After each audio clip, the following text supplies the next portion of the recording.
Super. So all of you, welcome to this, exclusive hangout I'm doing with Rajiv Talreja. And we're going to go into the depths of sales. And as some of you may or may not know this, but Rajiv is a 50 crore a year brand right now. So he has mastered the art of selling and he knows exactly what he's done. He's done he's had so many opportunities to sell and he's perfected the art. And today I want to pick his brains and bring all of that out. So today's, hangout is going to be again divided into three sections. So the first section is going to be about me, giving you an introduction basically about Rajiv and what he's doing. Then I have constructed or put together around 10 very important questions when it comes to sales. And I'm going to be asking those questions.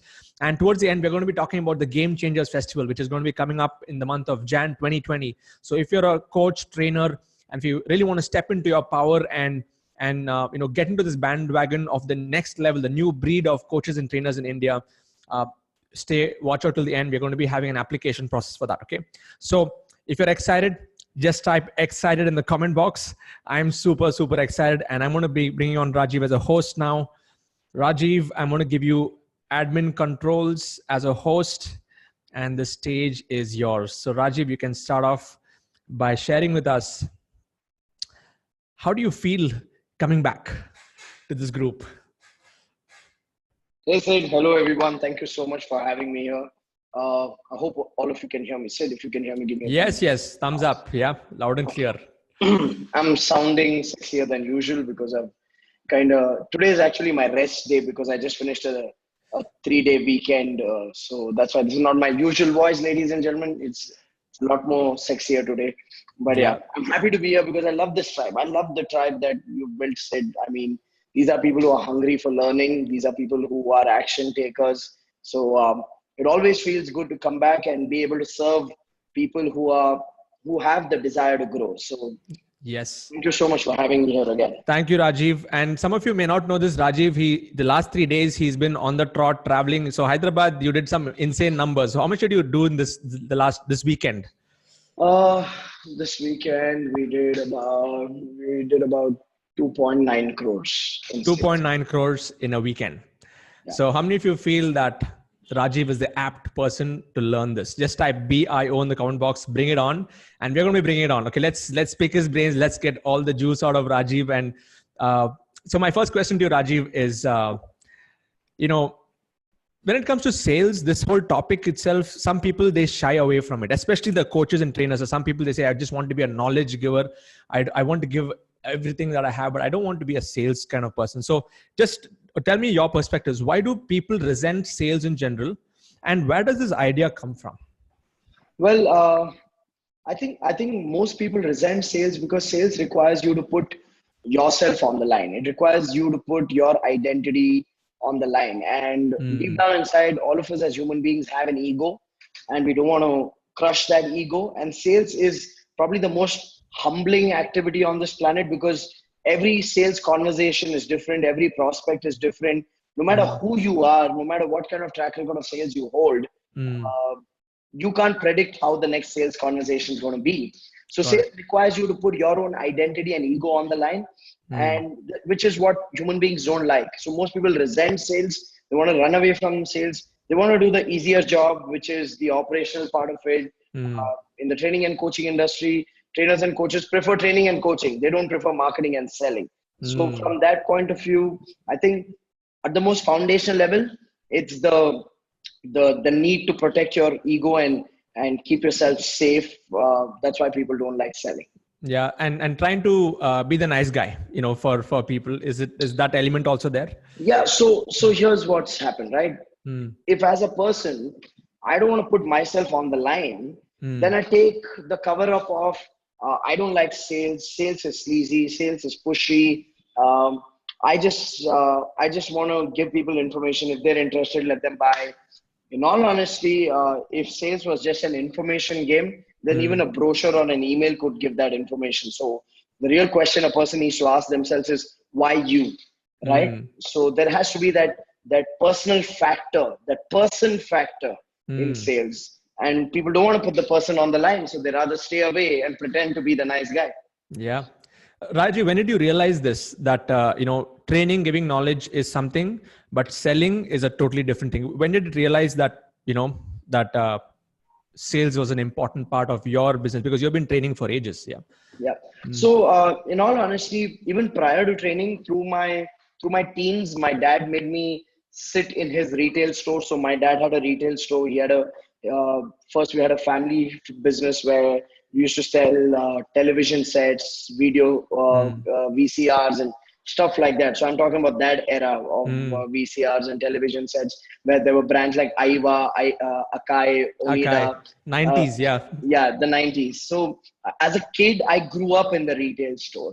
Okay. And back then, my reference of sales, and I'm blessed to have that, because my reference of sales was fun.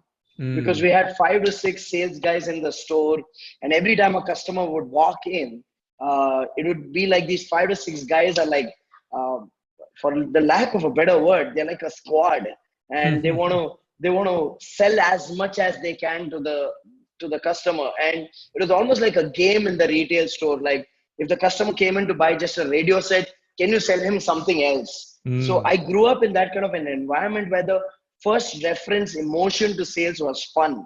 And then from there, my dad went into a mobile phone business when mobile phones started coming into the market. So he was a Nokia priority dealer.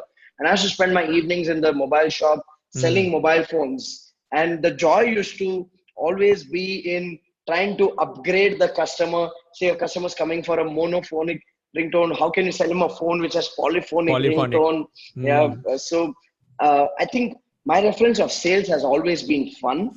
But somewhere when I started my own business, my own training and coaching business, I never shied away from sales, but I was in the wrong model. I was in the B2B model. So I used to run after corporates. So I used to start my bike from Sheshadripuram, go to Whitefield and Marthali, spend the entire day going office to office, walking into IT companies just like that, trying to talk to the receptionist, tell her that, hey, just can you give me the name of the HR manager or get me an appointment with the HR manager. And then from there, work my way up in an organization and meet the decision maker.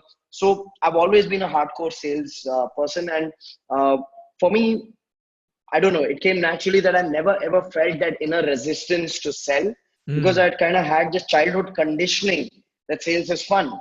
And as an entrepreneur, then sales was a need. I didn't have the luxury to sit in my office and wait for corporate training contracts to come. So I would do whatever it takes to step out there and get a meeting. So I've kind of grown up in that conditioning.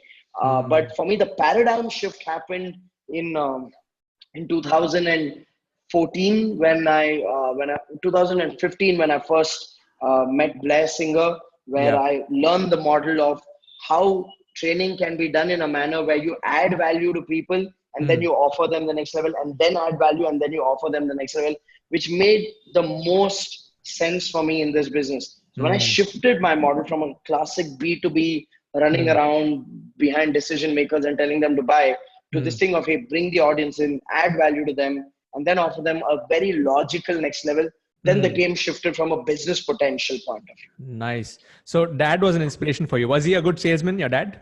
Oh, he's a phenomenal salesman. My dad's such a phenomenal negotiator. He can walk into a mall today and walk out with a discount in a store where it's fixed billing. That's how good he is. Awesome. In fact, even I should say, in my background, my granddad used to be an amazing salesman. Like, he used to go to places like Nepal, find some items, come back down. And when he would sell, right, people would be so thankful to him and he would sell it like some 10 times the price. And then he got into the retail business. So even I can resonate with what you're saying, that sales was there in the family, and it was fun. It was not something like that people would shy away. I think, in fact, when I was in my college days and I was running a youth organization with a group of friends, and we used to sell workshops to college students about the youth organization, I had friends who used to say, don't you feel shitty about selling? And I was like, that was probably the first time when I'm like 17 and a half, 18 years old, that someone told me selling is shitty. Okay. Otherwise, till that point, I'm blessed. I had the right conditioning. I think those guys had screwed up conditionings, and that's why they're sitting on a safe desk job today. Awesome. Guys, I would like all of you to type in the comment box, sales is fun. If you feel sales is fun, it is fun. And once you get into the group. So that leads me to the second question, Rajiv, is why is it that some people are better in sales than others? Or is it just a mindset thing? Can anybody be good at sales? What are your thoughts on this? I believe anybody can be good at sales. I believe selling is a skill and it can be learned. Okay. The question is how much a person is willing to immerse in learning selling as a skill. I know people who want to learn sales, they just watch a sales training video or buy a sales book or follow people who teach sales. But I feel a person has to learn from experts Yep. from the point of view of going there and understanding frameworks of sales and stuff like that. On the other hand, a person also has to learn from their experience, which means they have to put themselves in more and more situations where they're selling. Every sales conversation is a learning event, according to Yes. me. Oh, that sounds like a nice quote. I should tell my team that Yeah. every sales conversation is a learning event. Nice. Nice. Good quote. Yeah, yeah. So I think the ones who make sales personal are the ones who make every sales conversation a learning event. Like for me, it was always this thing of either the customer selling you reasons or you are selling the customer your products and services. So the question is, who's a better salesperson? So I treated it like a video game in my head. Okay. Awesome. I love that quote, Rajiv. Every sales conversation is a learning event and you're going to learn something from that. Absolutely. Okay. So just looking back in time, is there a number that comes to your mind on how many sales situations have you been in? Like if you now track back. I can't even count. You can't. The first 6 months when I started in 2000 and I started September 2006, I started Quantum Leap. The first 6 months of Quantum Leap, I had 102 rejections. So I had 102 walk-ins to companies. Wow. I always, when I teach sales in my entire coaching group, I always draw out for people that you got to be a sales samurai. Now, who's a samurai? A samurai is a Japanese warrior who performs their own death ceremony before they go into battle. Okay. Now, the analogy of performing your own death ceremony before going into the battle means that you no longer exist. You don't have form, you don't have shape, so you can't die in the battle. Yeah. You're already dead. You've performed your own death ceremony. So I believe that one has to think like a samurai. You got to perform your own death ceremony in terms of there's no you, there's no identity, there's no ego. Yeah. You got to go out there and do whatever it takes to serve your customer. And sales is not about pushing. Okay, so you need to understand this. A samurai is fearless and skillful. Yes. Some people in sales are only fearless. So they end up being barbaric. They end up being pushy. Yes. Okay. So I believe sales has to be a game where one has to be fearless as well as skillful, which means you got to dissolve your fear, perform your own death ceremony, no more identity, no more ego, and you got to master the craft. It is a craft. Okay. It has a process of a conversation you got to take people through before you arrive at your product or service. Sales is not product information. Got it. And we will get into the steps and stuff like that. I think everybody will be really excited to understand how you walk them through the journey from the point of somebody being a total skeptic to, them totally trusting and giving, money. So which leads me to the next point. Next question is, how important do you think is selling for coaches and trainers? I know it's a straightforward answer, but if you can go a little bit more deep on this, and especially those of you who are coaches, trainers, what would you tell them? I would say, as a coach and a trainer, it's two things. I'm not the biggest fan of someone selling something that they can't fulfill. Okay, and with the growth of the training and coaching industry today, you see a lot of crap being sold in the market. Okay, so from that point of view, I would always tell a coach and trainer that be very clear about the value you can add people. Because see, there are many sales templates available today. Yeah. With how much education is available online. Yeah. In terms of how to sell, how do you convert people from one level of your funnel to the other level. There are many smart tactics available out there. Right. But for me, sales is not a tactic game, because if you play the tactics, you won't last long. You can fool people once, you can't fool them forever. So I think for a trainer and a coach, it's a balance between two things. Number one, sharpening your skills and your ability and building a track record of impact for your customers, because you are as good as the impact you've created. Okay, you may think you're the best trainer or the coach on the planet, but at the end of the day, your ability is measured by the impact you've created for people. So for Got a it. trainer and coach, it's important to enhance that ability of impacting people and building that track record. That in itself becomes a very big asset as a Mm. conviction for you to Okay. be able to sell more. Mm. Okay, because when you start selling as a trainer and coach, Mm. you have this thing of will people buy, want people buy. Mm. But the more you've added value to people, then you will look at a customer in the eye and say, hey, listen, what are you thinking about? Just buy it. Stop wasting Mm. your time, stop wasting my time, just take the next step. Mm. So I think it's a combination of two things. One, the conviction you have in your own ability to make a difference, and Yeah. two, the shedding of the ego and being willing to go beyond your own fear of what will they think, what will they say if I say this, and Yes. telling people with conviction that, hey, please buy. So that skillful and fearless element comes there, and the Mm. conviction comes from the impact you're able to cause. Amazing, amazing. All of you type amazing in the comment box. Rajiv, you have really crystallized this year, because it's a very root level thing. It is not just about the tactic like you mentioned. It has to Yeah, come from a place where you really know that it's going to make a difference to them. Awesome. yeah. So, we have seen many people selling on the stages, and we have bought products, from people who have sold on the stages. Tell me So, about it. yeah.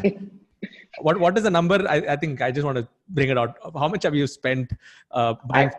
I spent 40 lakh 67,000 rupees buying training and coaching programs while I was in debt. Yes, that's what it takes. Yeah. In fact, some of you, if you've not heard Rajiv's the previous story of how he grew from the scratch to 50 crore brand, it's there on my YouTube channel. Go and check it out. But here I want to ask you, Rajiv. I mean, what are the different styles of selling that you have seen or observed over the years? And we have seen different stuff. But is there any patterns you've seen on this? Uh, from the context of selling from the Yes. stage, Yeah, okay. selling from the stage, or even generally, if you look at it, what do you think are the different styles if you have to break it? Well, if I have to break it down, I have seen people who sell a dream, okay, Okay. Mm. which means they almost sort of sell a get rich quick scheme, Yeah. and I've seen them sell the most. In all Mm. honesty, Okay. okay, they sell the most, but they don't sell for long. Mm. Okay, so one has to be really clear what you're offering. Okay. Okay, because it's very easy to excite people into this shiny object that, hey, you know what, you do Mm. this, you do my stock trading program, and you will Mm. make more money than anybody else, or you do my so and so program, and Mm. life will change. So I personally don't enjoy that style of selling Mm. a shiny object, Mm. because somewhere in my heart I'm very clear that this is what I'm going to do for the rest of my life. Mm. So I rather uh, take money of people who I can add value, and Yes. tell certain people, don't give me your money and don't sign up for my program because it's not for you. Mm. Uh, I find that approach a lot more easier, a Yeah. lot more fulfilling. You sleep with a smile. You're not worried about what will be the backlash tomorrow when people do what you ask them to do and nothing happened for them. Mm. So there has been that one style of selling that where people sell a dream. I don't like selling dreams. Mm. I like selling realities to people, saying, hey, this is the work that you got to put in. And that clarity of, some of you are the right student for me, some of you are not the right student for me. Got it. So I think as a trainer and coach, I love that style, and that is one thing. I have seen some people just sell based on the success stories they've created. Okay, so there have been guys who gone on stage or gotten on a webinar and haven't even taught anything, and then they've just given a whole bunch of success stories that overwhelms the participant, and they're like, shit. If this has worked for so many, then I will buy. So I call that success story selling, which I like, because it means that the person who's selling has a track record, has created an impact. So that's another style that I like seeing people do. But otherwise, yeah, I see the most often one that I've seen is the shiny object one. Yeah. Yeah. So shiny object gets the maximum traction in terms of sales. Yeah, Yeah. I've seen that. The numbers have Mm. been always higher for the shiny object guys, but they don't last long. They don't last long. They don't last long. That's a given. Mm. Any names that come to your mind on somebody who stood the test of time and who's been doing it for a long time, and you know, any Um, hmm. which speakers you feel? I think Blair sells with a lot of authenticity and conviction. Yeah.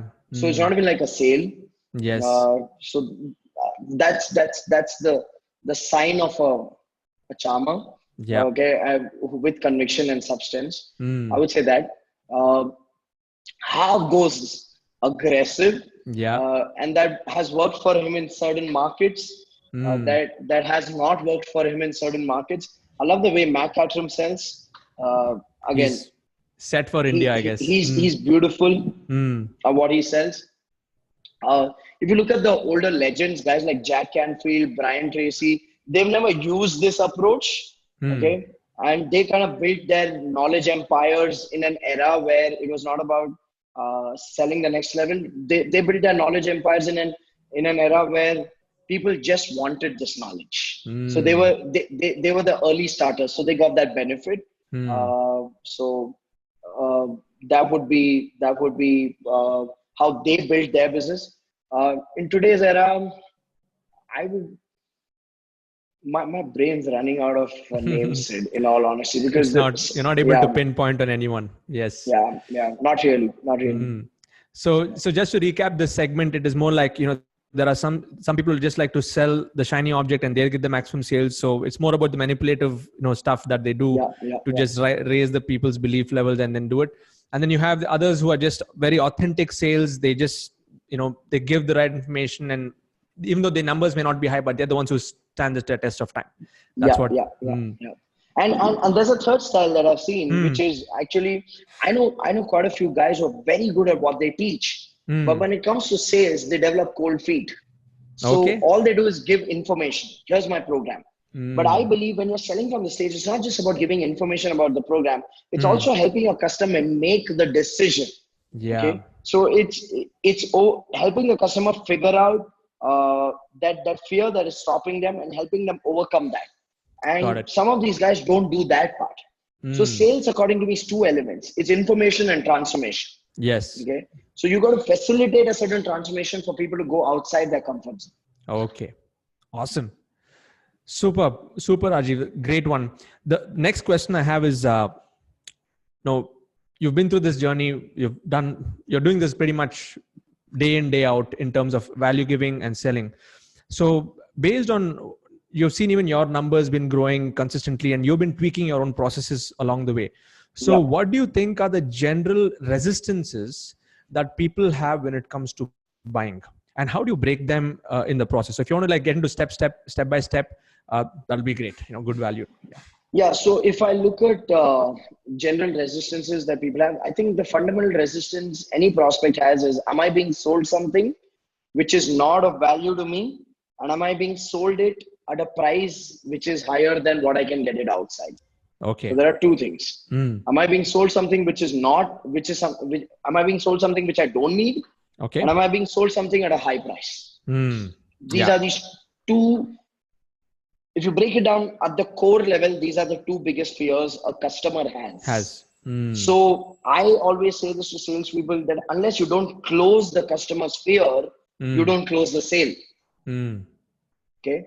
So for you to be able to close the customer's fear, what you need to do is you need to firstly state out that it's okay for them to have that fear, and you understand that they have that fear.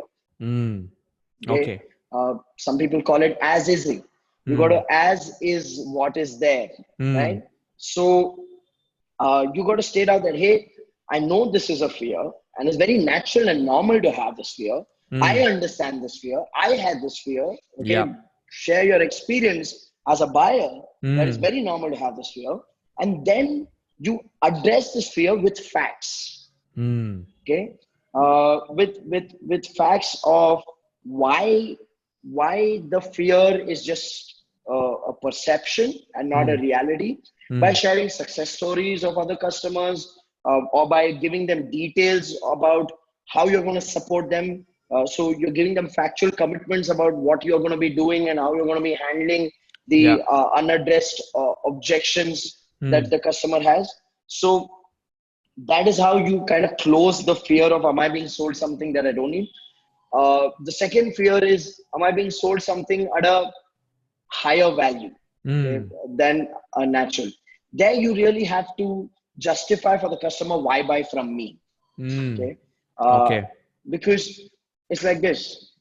The reality is that there is always a cheaper alternative for all of us. Yes. Okay. Yes. So from that point of view, you got to be able to tell the customer why you. Okay. And in fact, in my programs, I always tell the customer this is my price. If you find this too high, find someone else. But please find someone else. Because there's one thing that I'm very clear about is people can't do it by themselves. Because if they could do it by themselves, they would have already done it. They should have. Yes, exactly. Yeah. So you tell them that, hey, if not me, find someone else. Okay. But if you think what you've seen here is of value, okay, if you can put your faith and trust in me, then come on board. Okay. Got it. And I think if I have to draw parallels from the time I started, when I probably had no track record, no success stories, I had to sell an assurance to people that, hey, I personally assure you, I will do whatever it takes to make you successful. And then I had to walk the talk.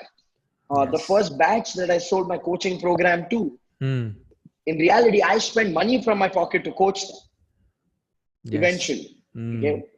Why did I do that? Because I was very, very clear that I want to build success stories. So for me, that was an investment. Your first set of students are your investment. Okay. Absolutely. So you got to do whatever it takes to handle them, to make them successful.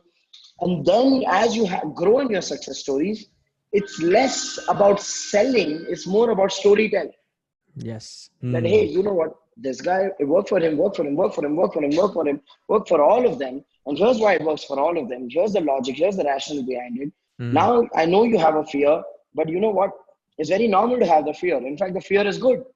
Because when you have the fear and you sign up, you have the fire to turn that fear into results. Because you're putting yourself on the line.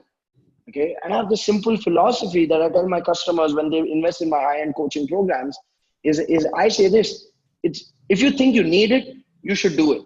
Okay. And if you don't do it, just think about what message are you sending to the universe, because it's what you sow is what you reap. If you sow the thoughts of fear and doubt, and you go make a decision to not buy and go back in your comfort zone, nothing changes, right? But if you go beyond the fear and you invest that faith, you invest that courage, then guess what? You're sending a message to the universe saying, I'm ready for the next level. And I have seen that work, because in reality, that's what it is. The nature is observing you. The universe is always responding to you. Okay? Exactly. And most people are making safe decisions in their life and wondering, why isn't life changing? Well, life isn't changing because you're sitting on your backside, buying the lowest possible product you can get. You want free stuff all the time. Sit there. Okay? Keep wondering why nothing's changing in your life. And that's what I tell most trainers and coaches as well. Yeah. That if you want to ace the game, you got to be willing to invest in your own education as well. Okay. Otherwise, you're going to sit on your backside, just watch a bunch of free videos and tell yourself, I've got knowledge. Yeah, you got knowledge. You don't have fire because you've not been through the fire yourself. Amazing, Rajiv. So, I mean, what I could absorb from this segment is sales is a process of removing fear. Yeah. And then when you're doing it initially, you got to sell assurance, and you need to be there. And, sometimes you may not make that money. Like in your case, you lost money until you built those stories. And as you build the stories, then the sales process becomes much more smoother because you have results to show. And that becomes a part of the... Absolutely. And I think the process of sales starts with the way you design your product. Okay. Okay. The question each one of us need to answer is, what is the genuine need of my customer and who is my customer? Most people are not clear about it. Most people want to sell everything to everyone. That's why they sell to no one. Okay. So you gotta really put yourself in the life of your customer and understand how important is my product or service and what can it do. So it starts from that, the design of your product. Because if you're selling something that people need, half your sale is done. But if you're selling something just because you want to sell and make an extra buck, then people are not fools. People are not Exactly. fools. So it's like, you should know exactly who are you serving Yeah. and what problem are you solving, and Yeah. everything is designed around that, just like in your case here. Absolutely. Like I'll give you a classic example, and I'm sure you would have noticed this, and a lot of your tribe members would have noticed this. Okay, a lot of the Western speakers get away by selling crap. Yeah. Okay, India is a much more intelligent market. Indian customers, Indians are the most intelligent breed on this planet. Okay, so you can't sell shit here. I mean, if you watch Shark Tank, sometimes you wonder people are funding crap there. Okay, and people are buying crap there. Okay, India is a different market, so you just can't learn from a Western mentor and say, "Hey, 5 minutes with me, and you'll get this. Here's a bonus. 20 minutes coffee with me." People don't care who you are here in India. They want to know, can you add value? I have seen guys overseas sell stuff like a dinner with me will cost you this much. Well, firstly, my conscience won't allow me to sell a dinner with myself. If I decide to go on a dinner with someone, I just go out for dinner with them because I want to have dinner with them. I Yes. wouldn't sell that as time. Okay. So this is something for a lot of us here in India to understand, that what works in the US does not work in India. Okay, which means here in India, look at who is this working for? It's working for Siddharth because he genuinely adds value. Okay, it's working for me offline because I add value, and I say that shamelessly I add value. So I'm not trying to create some kind of a package for people to say 20 minutes with me and you get a piece of my nail and we'll auction it. That kind of shit doesn't sell in India. Doesn't. Totally makes sense, Rajiv. I think we are I mean, people are not I think the way things have evolved in the industry, people are more mature. They know they can actually see through BS when it is there, especially in our, and we've been through that, and there's been different phases of people buying all kinds of junk along the way. And the reality is that there's a market for everyone. There's a market for the guys who are selling BS also, because there are people who want to buy BS. That's true. Yeah. Awesome. Guys, are you loving it? Just type love it in the comment box if you're really tuned to what Rajiv is talking about here, and it's giving if this is giving you some confidence and that you can really step into this with more power and go out there and add value, through the whole process. So Rajiv, next question is, how difficult or easy is selling from the stage, especially when you are in front of 1,000 people? And tell us, walk us through it. Is it okay if I share with you my worst experience selling on the stage? Please bring it on. Okay. Are you guys ready? I just don't want to tell you the good stories. I want to tell you the bad and the ugly ones. Yes, do it. Right. Okay. So this happened last year. I was at National Achievers Conference Singapore. So the speaking lineup was pretty impressive. There was me, Peng Joon, Gary Vaynerchuk, all of that. Okay. My audience, I'm a business coach, so my audience is entrepreneurs, right? And it's people who have a business of their own. So that's my audience. So I go to National Achievers Conference Singapore. Morning, I go for my sound check, and I ask the organizer, the Success Resources team in Singapore, how many people are we expecting? They say we are expecting 800 people in the room. I say, great. Said, how many entrepreneurs are going to be there out of the 800? Because obviously when you sign up people, you have a little bit of data, so you know what percentage is going to be entrepreneurs. Yeah. They said, we don't have data. I said, can you figure it out before I go on stage? At least give me a rough average. Is like here in India, 80-85% of the room typically at a National Achievers Conference or a Business Growth Summit is entrepreneurs. Yes. Okay, so I said, can you give me an average at least? They said, okay, before you go on stage, we'll figure the numbers out. At the registration counter, we'll do a quick survey. So just before I went up on stage, Dennis, who's from Success Resources, comes up and says, bro, I have a bad news, bro. I said, what? And he's like, we hardly have entrepreneurs. I said, how come? He's like, I think Gary Vaynerchuk, is, the brand of Gary Vaynerchuk attracts more millennials and students and all of that. So I think we have more millennials and students. So we have very few entrepreneurs. In my head, I'm thinking, okay, very few means what? Very few means 800 may say 15% may be entrepreneurs at least. Okay, or 20%. At least 150 people are entrepreneurs. So I'm mentally prepared, like, okay, don't treat this like a National Achievers Conference where there are 800,000 people. Treat it like your preview seminar in Bangalore, which is a free seminar where 150, 200 people show up. So treat it like that. So in my head, I'm mentally prepared. I go up on stage and I start. So how many of you are entrepreneurs? Raise your hands. Okay. This is Singapore. 4 hands go up. Oops. I thought, okay, Singaporeans are lazy, so they're not lifting their hand. So I go one more time. So I go, okay, probably you guys didn't hear my question. So let's do this one more time and tell the person sitting next to you, raise your hand if you're an entrepreneur. So I get them to say, raise your hand if you're an entrepreneur. And I go one more time. How many of you are an entrepreneurs? Raise your hands. And the same 4 hands go up. Now watch. As a speaker, I want to take all of you into my brain. I have 90 minutes knowing that I have to teach for 90 minutes, sell for the last 15 minutes over there, my next level product, knowing that my target audience in the room is 4 people. Okay.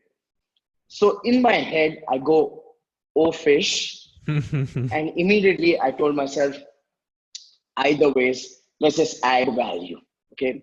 I just shifted gears, and that feeling somewhere deep down inside, nobody's going to buy, nothing's going to happen. Your trip to Singapore is a waste of time. Okay. Knowing that, and then still staying out. And I remember the staying out thing was taught to me by my NLP mentor, Ashlesh Rao, years ago. He said that you never go inside your head when you're on stage. Okay. He said that you have to always be with your audience.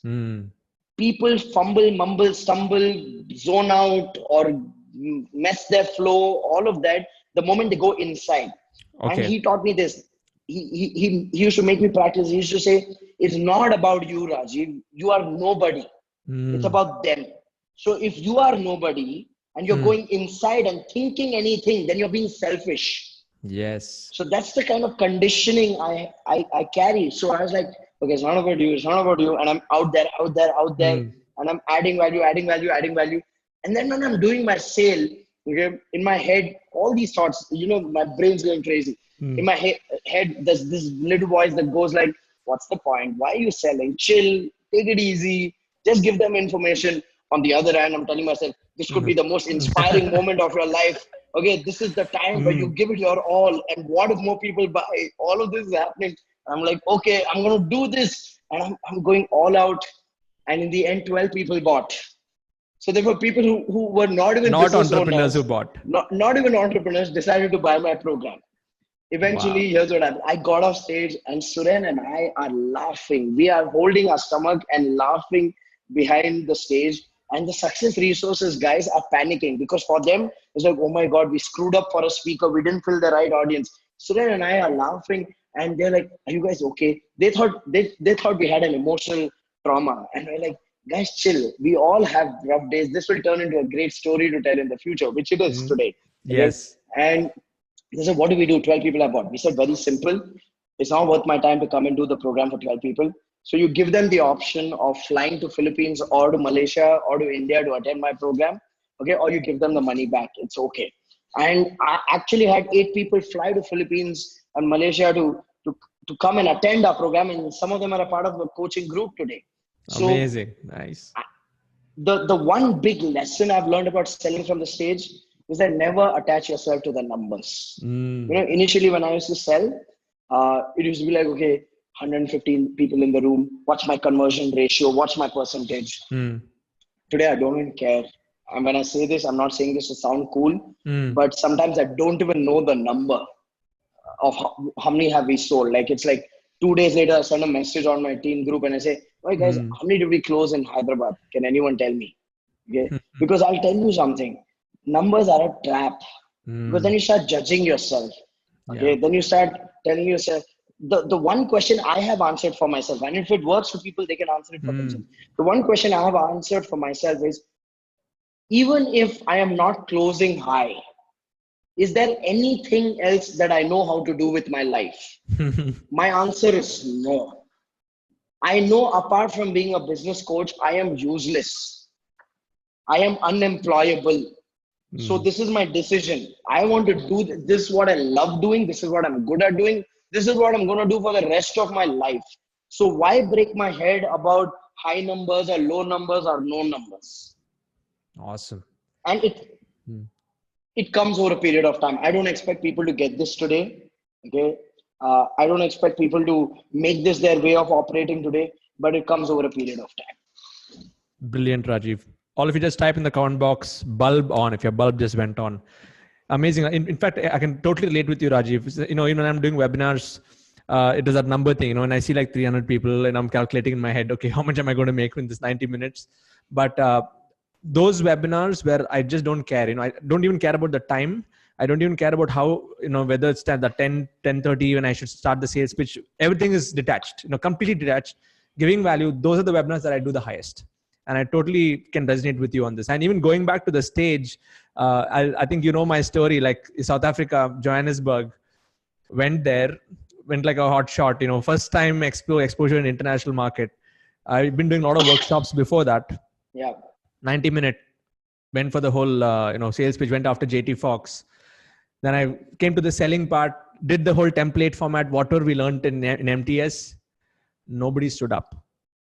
800 people in the room, and I felt like crap, total crap. And I mean, that was when I realized that it really humbled me to a huge extent. So it was a huge experience. So yeah, just wanted to relate with you on this point. And rest of you watching this, just do it. It's going to be fun, and when you experience these situations, it's going to become a story for later, and you're going to learn through it. Yeah, absolutely. Superb. So now, Rajiv, you have done so much of selling, and all of us, we follow the same kind of a template and format when it comes to the process, and we've adapted it for ourselves, of course. What do you think are the invisible forces that contribute to high conversions in a stage environment? I think how much value have you added while you're teaching makes a huge difference. Okay. Because at the end of the day, when people are coming into a room for 3 days or 2 days, and or even for 90 minutes, even when you do a preview seminar, like when I do my live preview events, I'm very clear. The first 75 minutes is just teaching.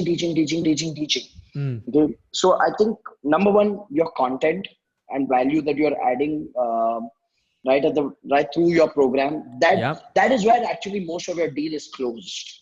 Okay. Because then when people resonate with you and what you're teaching, they're like, hey, I want to be with this person. Yes. Okay. So get the content right, get the value you add right. That's the first thing. Apart from that, the other invisible forces that I think make a huge difference for people to be able to buy is that give them the opportunity to ask you questions. I see a lot of trainers are not okay with answering questions. They just want to puke their PowerPoint on people and run away. So when you get people to answer, when you answer people's questions, and you help them make a decision saying, hey, like I have my team of coaches at the back. I say every break, I tell the participants that you got to suck the blood of my coaches. Okay? You got to ask them questions. And these coaches are competent coaches. So people know what they're getting into, because eventually I'm not the one who's going to coach them one-to-one. It's those coaches on my team. So people also see the quality of my coaches. Okay. The other thing that the other invisible force I would say is to keep a heart open to even people who don't buy. I have seen trainers whose tone changes after their sales section is done. And suddenly now they're just rushing through the program because they're like, okay, this is not a buying audience. Let me just finish soon. You got to keep your heart open to people who even don't buy, and you got to respect that decision. I've had people who've come back a year later and signed up saying last year, genuinely, I did not have the money, but over the last, and they've kept targets for themselves saying, in this 1 year, I have to make enough money to buy Rajiv's MBA coaching next year, which is very, very humbling because you don't expect that, right? Like you're like, wow, this is, and it again comes down from the level of clarity you as an individual need to have about how long-term you are. Makes a lot of sense. And just to add to this, Blair always talks about context. So the room, the lighting, the music. Absolutely. You need to maintain that energy. I mean, there you got to we spend so much time internally for assistant trainer auditions. Okay. Like initially, my business partner Pranav initially started with Karan. Karan used to be my assistant trainer to keep the energy high and all of that. Then he transitioned to Pranav. Pranav has now transitioned to Chetan. And sometimes we will come and see, and someone like Chetan is a team member on my team today, and he keeps the audience energy high. People come in and they're like, wow, man. I mean, how do you guys do it? We do it because we give it importance. We go into this detailing. At the end of the day, we know we are weaving an experience there for people. So we can't put crap or substandard up there on stage, because if we are calling ourselves world class, we got to deliver world class. So the standards are so high at our workplace that, say for example, the business PACE program. Yeah, I started doing the PACE program in 2016. Okay, and I often have trainers who come up to me and say, Rajiv, would you like to franchise this program out to me in this city? And I say, no. And they're like, why? But we will scale it up for you and all of that. I said, no, because I've been doing this since 2016. My business partner, Karan, who heads the entire coaching ecosystem, which coaches 735 entrepreneurs, he's going to be doing his first business program as a trainer in January 2020. Okay. So truly what we built internally is a Zen school of quality, which means a person has to go through a process and earn the right to be able to stand on that stage and deliver content. It's not just about just using a PowerPoint presentation, right? So I think all of these are intangibles. Yes. The depth you carry, the depth you carry matters a lot. Absolutely. So you've noticed when the assistant trainer is not having high energy, it affects the sales at the end. Absolutely. I mean, at the end of the day, your assistant trainer is the one who's holding the energy of the audience. I always say this to people at the end of my program, that most people think that energy is created by me. But the reality is that the energy is created by the assistant trainer. The energy is created by the event management team, okay, which plays a super important role. Because if you have substandard sound equipment, you have a shabby stage, not great finishing, that reflects on your brand. Yes. Okay. At the end of the day, if you are talking to people about building a business which is a profitable, scalable one, building a brand, what are you doing in terms of the experience you're creating for your participants? True. We make sure that every detail is taken care of, including the playlist of songs that have to be played at the event. Okay, including when the song should start. Because some songs, initially they have that music which is not high energy. So you need to know what beat the song starts. My team has a tuning of saying, okay, this song starts at 36 seconds. So the first 36 seconds has to be deleted from the file. Now, people don't know or see this kind of work, but that's what creates the experience. True. Okay, like one of the things I do with the assistant trainer, the first sentence the assistant trainer speaks in the program, at what energy he speaks at the program dictates the tone of the program. Wow. So if the assistant trainer goes up on stage and goes, how many of you in a low energy versus how many of you, and he throws out, you know. And when I'm sitting backstage, I'm listening for the first sentence. And if I hear the first sentence gone down, then I change my introduction. Because I make my introduction then the energy builder for the program. Yes. Wow. So you have to be aware of these little things. Amazing, Rajiv. How many of you realize that this is a much deeper science than just speaking out of a PowerPoint. Yeah, just type bulb on again in the comment box, because there are so many factors, so many invisible forces. And again, thanks to TTT, thanks to T. Harvecker, I think the guy's a genius who's perfected the system which all of us are following now. It's Absolutely, absolutely. Like, I think for me, I got more value by being a crew member at MMI and TTT than attending MMI and TTT. Because when you're behind the scenes, you realize what is the kind of work that goes in. Yes. Awesome. So we'll shift gears now, Rajiv. Thank you. I mean, great value in this. I think many of you watching this may be even the first time you're listening to stuff like this. And even if you look at it, I've taken some of those elements even in my webinars. I always play music before we start. Always try to keep the energy high. Ask for responses. All of these things are subtle things, but it makes a huge difference in the in the overall experience. So, Rajiv, how do you structure an irresistible offer? What is your formula for that? Okay, Sid, you've asked me a super difficult question because my offer is my offer. Yes, it is your offer. Okay. It's like, take it or leave it. This is what it costs us to deliver value to people. I mean, I think from that point of view, in our case, in all honesty, Sid, say, for example, we offer a high-end coaching program for 1 year, which is like 7 lakh rupees. Yesterday was the last time it is being sold at 7 lakh rupees. Okay. So yesterday was it was the last time it was going to be sold at 7 lakh rupees. Now we are looking at shifting the model a little bit. I have a meeting with Success Guy on Wednesday to define what's going to be the model moving forward. Okay. So from that point of view, I think for us, our pricing has come out of asking ourselves certain questions. Number one, we've asked ourselves, what do we want this coaching program to be? Do we want it to be a quantity program? Do we want to be a quality program? Right. Okay.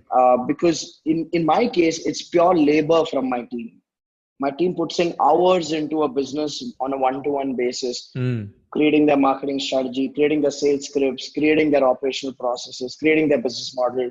So it's pure labor there. Okay. So we work backwards from actually a business plan, saying that this is the investment into the team and the infrastructure and all of that. And then this is a ethical, nominal, deserving profit that we deserve as a company. And then we work backwards on a price point, saying these many capacity of programs we can do in the year, and these many number of coaches we will hire, and this is the time it takes to develop a coach. So in our case, it comes from the mathematics of the business. Costing and working all backward. Of that. And we look at keeping it at the lowest price point possible, because we want to impact the maximum number of people. Yes. I always get from our clients within 3 months of coaching, 4 months of coaching, they're like, Rajiv, you guys are undercharging. We're like, yes, we know we are undercharging, but we are on a mission. We want to create 1,000 success stories with 100% plus growth in their business within 1 year's time. Nice. So till that point, I'm still in the investment stage. Right. So that's one way of coming up with an irresistible, knowing that. I think in my case, more than irresistible, it's like the right offer. What's the right thing for me? What's the right thing for Success Gyan as a partner? What's the right thing for our customer? What's the right thing for? So I call it the right offer more than the irresistible offer. Okay. Super. Got it. So you work it backwards based on how many elements are required for executing that. Because it has a very hands-on process with people. Yes. Yeah. Totally get it. Super. So as we come to the end, we have just a couple of more questions. So who are your biggest sales mentors? I know we've already mentioned a few names, but is there anybody else that comes to your mind? Who are the ones that you really admire and you initially probably started to model till you developed your own persona? Yeah. So initially when I started, I was probably a mix of Harv and Blair. Okay. So I call it kick and hug. Kick and hug. Okay. Harv is the kick and Blair is the hug. So I kind of found my middle ground between just the both of them.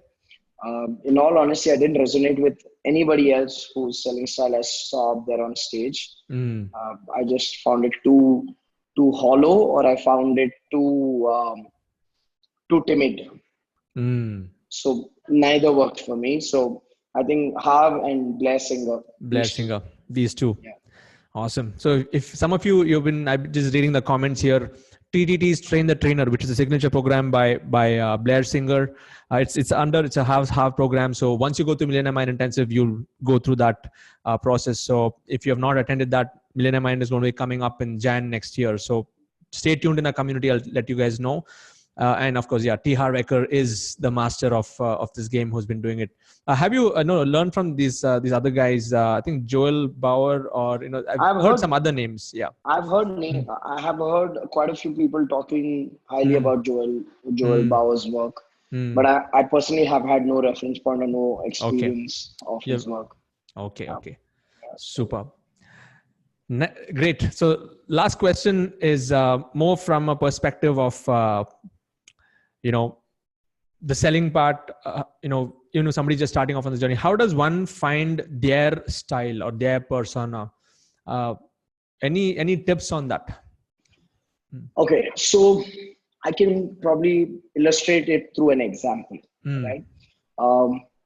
My personal style of speaking is very, very direct, okay, and direct with humor, sometimes even sarcasm. I find sarcasm as a great tool of creating transformation in people's mindset. Okay. So I go a lot of humor, a lot of direct, and a little bit of sarcasm mixed here and there.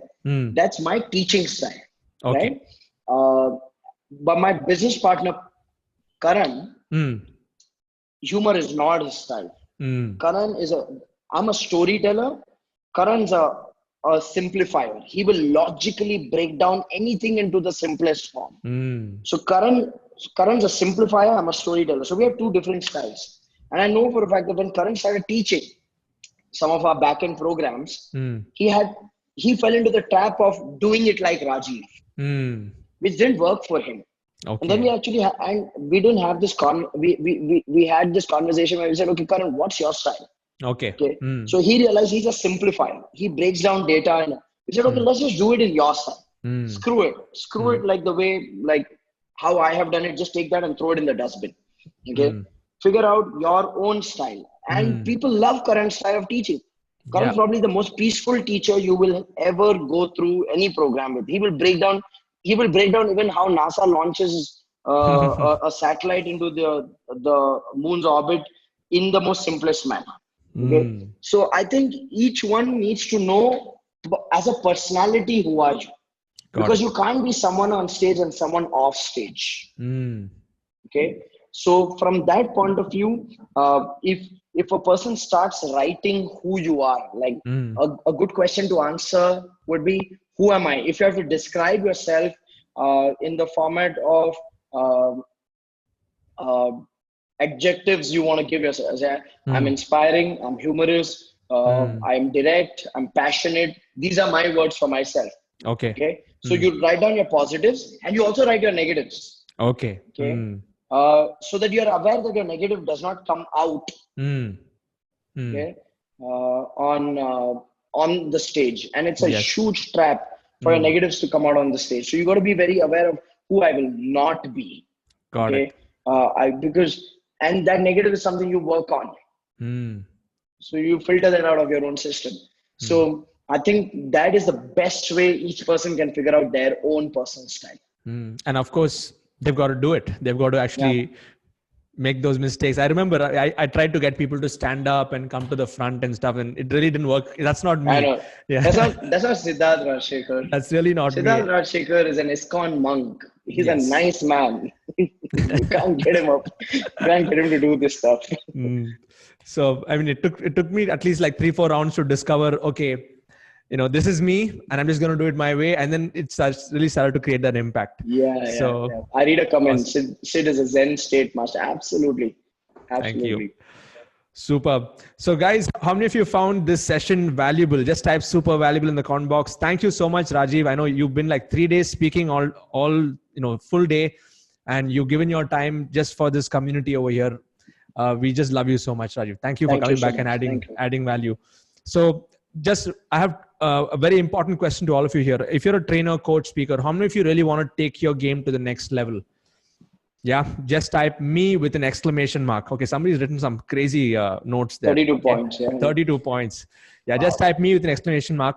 And so the more important question is, how many of you would like to spend 3 days with 13 of us 12, next 12. year? 12 of us? 12. Okay, 12 of us, 3 days in Mahabalipuram, January 19th, Feb 1920. yeah, okay, I have to make that change. Okay, Feb 19th, 20th, and 21st next year. So, how many of you want to start the year with a bang? Because the Game Changers Festival is something we're going to be talking about right now. If some of you are interested, and just to make it clear, it's an application process. It's not for everyone. We want to have the right people in the room. Rajiv, just give us like a synopsis of what happened the last Game Changers Festival, because that was the first time that you did it, and what came out of it. I had a blast. That's what I want to tell you. But yeah. No, I think the origin of Game Changers Festival happened because a lot of us have attended a lot of programs, Train the Trainer, Making the Stage, a lot of other things. And what we saw was, while there's an uprising in the trainer movement and the coach movement in the country, where so many trainers and coaches are emerging, what was missing amongst all the programs in the market that are there for trainers and coaches is all the programs are focusing on training as a skill, coaching as a skill, but nobody's really teaching the business side of it, okay? The mechanics of the business. Like, everybody wants to get on stage, whereas it may not be the right model for everyone. Okay, so from that point of view, we created Game Changers Festival firstly to get people. The objective of the Game Changers Festival is two words: how do you create an impactful and profitable training and coaching business? Perfect. Impact, because at the end of the day, it's about serving your customers and making a difference.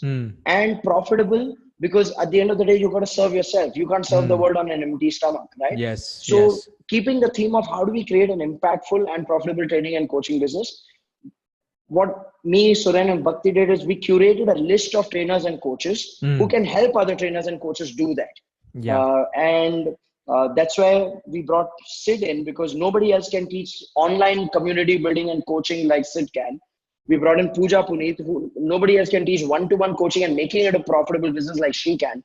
So we really got people from across, not just the country, from across the world who are acing the game. Like the guy who comes and teaches how to get free traffic on YouTube. His name is Sebastian. He's based out of Mexico. We fly him down because he's helped Mind Valley grow their YouTube subscriber base for free by 250,000 YouTube subscribers. So amazing guy. Sebastian, master of his craft. We got Justin, who taught me videos, how to create videos, which is a must for trainers and coaches today. Nobody better than Justin. We got to fly down from Japan. Rajiv, if you want, I can share the screen. I've got the entire list here. Okay, so we've got you, Suren, I'm there. Then you can just talk about each one of them, Rajiv. So basically, say someone like me, what I share is the business of how do you scale your training and coaching business. For me, I'm more offline. The events with funnels kind of thing. So if you're looking at doing live events and having a funnel, then I break down my numbers. And this is what happened at the first Game Changers Festival. I remember after the first break, there are 3 people who walked up to me and Suren and says, "Are you guys mad?" And Suren and me were like, "Why?" Like, you guys are sharing your numbers, how you market, how you fill. You're sharing how much you invest on ads. What's wrong with you? What if people copy? And Suren and me looked at each other and said, "That's why we're sharing it. We want people to copy. We want people to learn what we do and do it, because we are clear. One Rajiv, one Siddharth, one Suren cannot change the lives of 1.35 billion people. We need more and more people to do this work meaningfully. And that's why we're building this community called Game Changers Festival, where it starts with this 3-day event and the community is alive. Today, this community has live meetups in 5 cities lined up, where they're going to be meeting and they're going to be practicing training with each other. They're practicing coaching with each other. So we're not just offering a 3-day event. We are offering a community of trainers and coaches who come with the right intent to create the right impact with the right abilities. So I teach how do you sell from the stage as well. I literally give my template out to people. Like I send it on WhatsApp to people saying, okay, now use this. Again, build your own. Suren talks about the seminar organizing model. How do you fill the rooms? Because that's a big pain area for any trainer and coach. How do you get people to your programs? So Suren talks about that. And he has a second talk where he talks about how do you become a success Gyan speaker? Because if you're a trainer and coach, there's no better seminar organizer in India apart from Success Gyan. Yes. It's the most prestigious platform to speak for. So he talks about the criteria of becoming a Success Gyan speaker. Sid, of course, you talk about how do you build an online community, how do you build a coaching business in 90 days, how do you do effective webinars. So Yes. Sid does that. Justin teaches video marketing. How do you create impactful and engaging videos? Pooja teaches how do you do one-to-ones in an effective manner, and she breaks down her business model. Like doing one-to-one coaching, she's averaging 11.5 lakhs per month, which is great income for anybody in the one-to-one coaching business. Karan talks about how you design powerful learning programs. Okay, that's going to be his core topic. How do you design powerful learning programs? Because most people, what they do is they just dump modules and they call it a training program. No. Karan teaches competency-based learning design. How do you design an effective program? There's a science to it. Most people are becoming trainers and coaches without even knowing how to design programs. I find that funny. Like that's the first skill you got to acquire. Okay. Bhakti teaches people what kind of checklist. She literally gives people a checklist of what kind of checklist you need to have to organize your training event. Okay. And she does 170, 180 training events in a year as an event manager. So she gives people the entire checklist and says, okay, go run with it. How do you create an impactful event? What do you look for? What do you plan? So she breaks it down. Sebastian's the YouTube guy who I spoke about. He talks about organic traffic. How do you get traffic for free? In an era where everybody's paying money to YouTube, Facebook, LinkedIn, this man has mastered the art of getting people in. In fact, today we just flew him down just so that he could train my team on YouTube. He had a one-day full event with my team today. Yeah, so phenomenal guy. Yeah. Pranav, who is my business partner again, talks about how he built the brand. People know Rajiv Talreja, but they don't know who built Rajiv Talreja. He's the guy. So he talks about the 360 degrees marketing strategies that we adopted to become a brand in less than 3 years. And there's more to just doing digital marketing. There's so much more a person has to do from a strategy point of view. Okay. So that is what. And Shivani and Vijay will be there? Yeah, Shivani and Bodgan. Yeah. So Shivani and Bodgan teach gamification. They are gamification experts because again, it's about engagement. You need to have these high-end skills of how you use games to engage your audience. So they teach that. And Romy teaches how do you sell from the stage in a manner where you're not selling, but people are buying. Okay. He's absolutely phenomenal. Like in his programs, people literally apply, okay, to join, which is mind blowing. Like his template was phenomenal. Really, it was really amazing. I learned a lot from Romy that day. Yeah. Superb. So how many of you here are ready for this? Just type ready in the comment box because this is not going to be like anything. We're going to be I'm going to give a link right now and you have to fill an application form. Okay. So the Dreamcraft team, Rajiv and team, they'll be looking at it. And like, this is not for everyone. You need to be in the coaching, training, speaking business. We want all your inputs and only then you'll be contacted to move forward. The costing, Rajiv, you want to just give an idea? What is the fee for the 3 days? Shall I go into the fee section? Yeah. Yeah, you can go into the fee section. Yeah. The festival fees is 89,500. Okay. The festival fees is 89,500.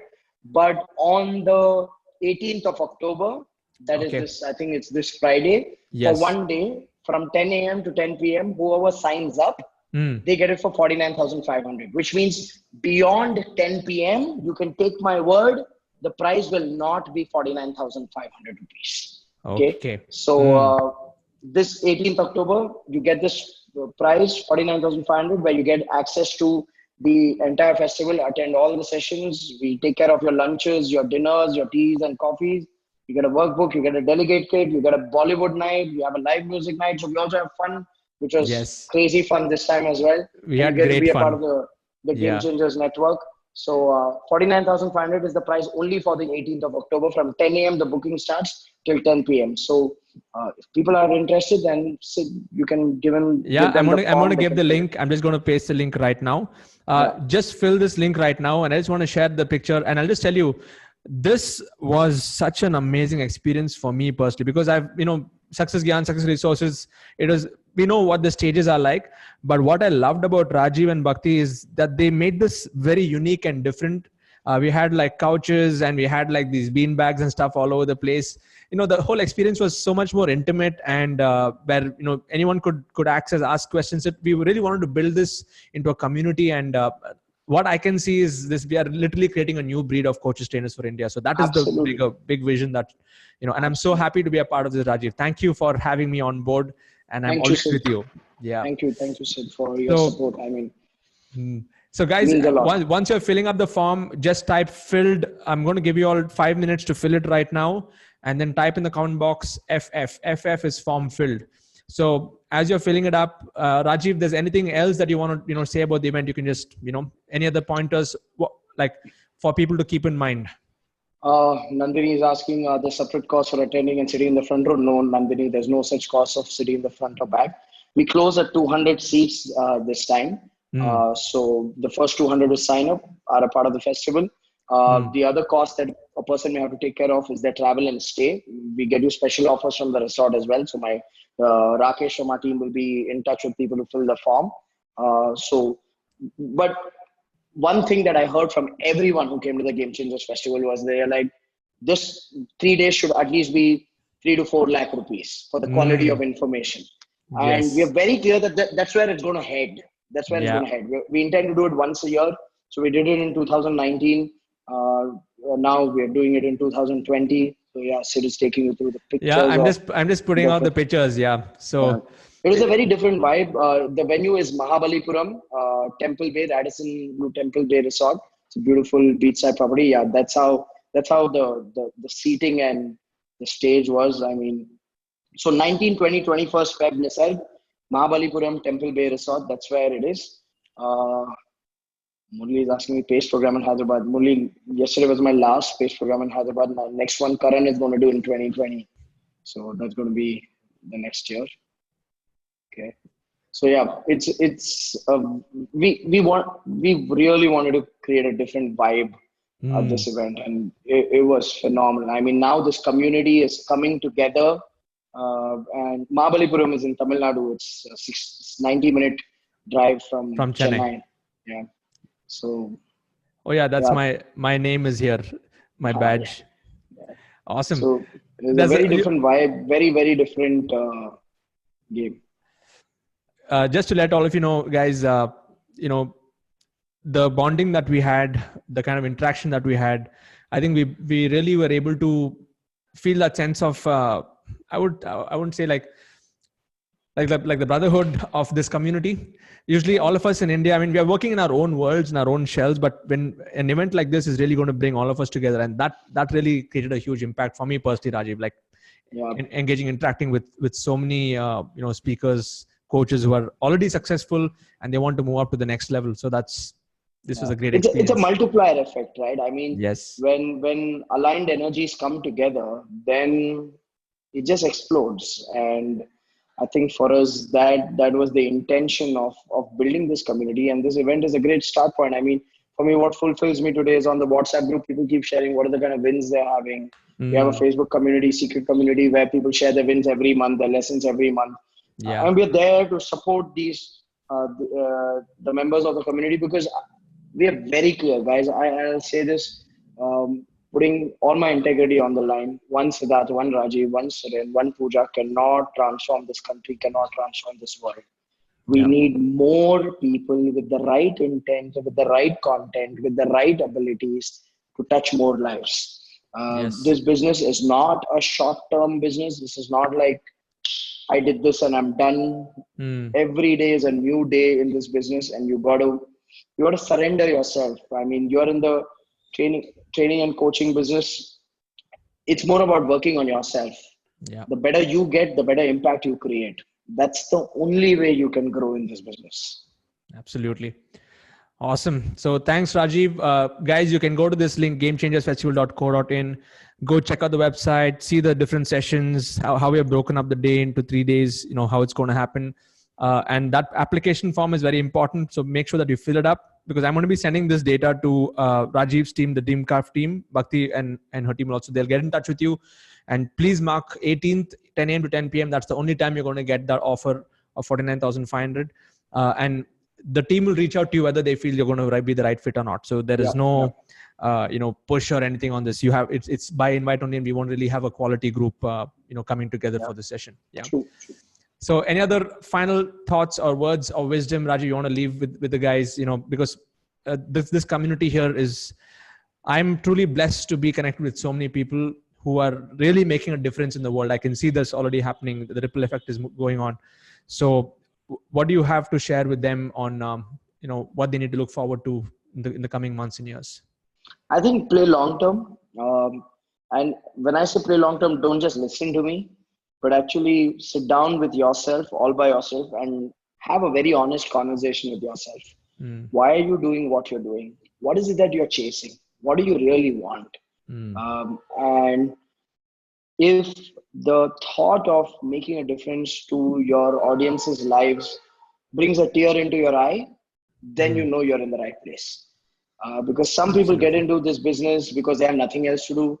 Some people get into this business because they think training mein bahut paisa hai, you can make a lot of money. Some people get into this business because they think they want to make a difference, but in reality, they just want the limelight. So it's actually about a lot of soul searching, going in and asking yourself, why am I doing this business? Why do I want to be in the training and coaching business? And the more you ask yourself, the more you see the layers of your insecurities coming out, and the more you work with them and deal with those layers of insecurity, the more clear you get and the more rooted you are in this business. So please know that this is a business where it starts with you because you're giving yourself to people. So you got to have substance to give. So work on yourself. That's the only way you grow. Thank you, Rajiv. Great value, great information. Let's all give our love and wishes to Rajiv, and hope to have you back soon in another few weeks or months. And looking forward to the Game Changers Festival. Let's make 2020 a year to remember for all of us. Absolutely. It'll be a crazy year. Yes. Thanks, Rajiv. Awesome. Thank you, Siddharth. Thank you, everybody. Thank you. Bye-bye.